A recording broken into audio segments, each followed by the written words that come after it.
Scientists suggest that some UFOs could be controlled from other dimensions.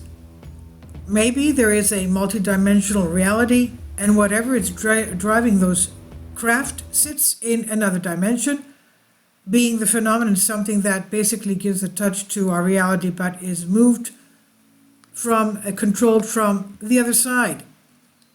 Recently, Dr. Gary Nolan, professor of microbiology and pathology at Stanford University, was interviewed by Kurt Jaimungal for his Theories of Everything channel, where he discussed, among other things, the evidence behind UFOs, artificial consciousness, the Havana syndrome, and declassification.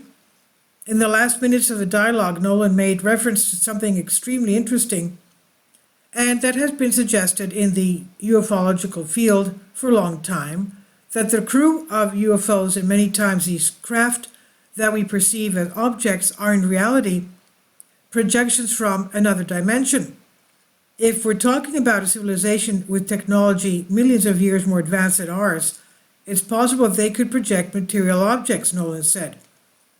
For example, the ships that people see, I would like to think that it is an object that moves under the physics that we can understand from our three-dimensional world.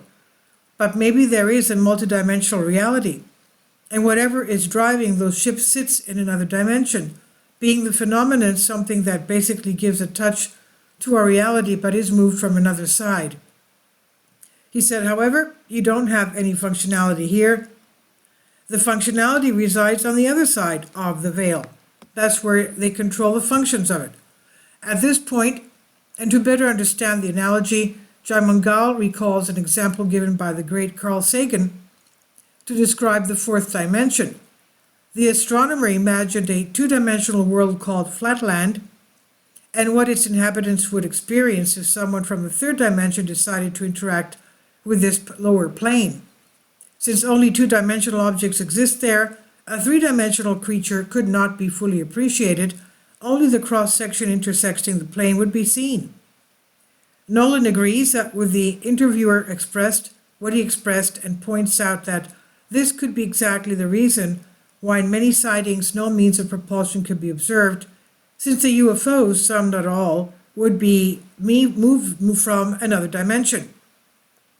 And Nolan says, if what I just said is true, we should prepare for disappointment, because if we recover some of those ships, we could never find out how they work, because the engines that moves them is not here. The force that moves them is not here. But that may be the purpose. Let yourself be seen before us, simple monkey, so that we infer that there are other bits of intelligence and big thinker, think big, bigger, that we explore the notion that we are not alone, he concludes. And this is on Infinity Explorers by Ann Srivastava. Please leave your comments, and thank you for your support.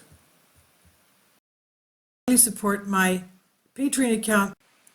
The daily posts are 5 videos daily, and they are totally different from what I have on my YouTube channel. Thank you so much for your support and that you find all my content so interesting. You'll find the Patreon account details in the description box below.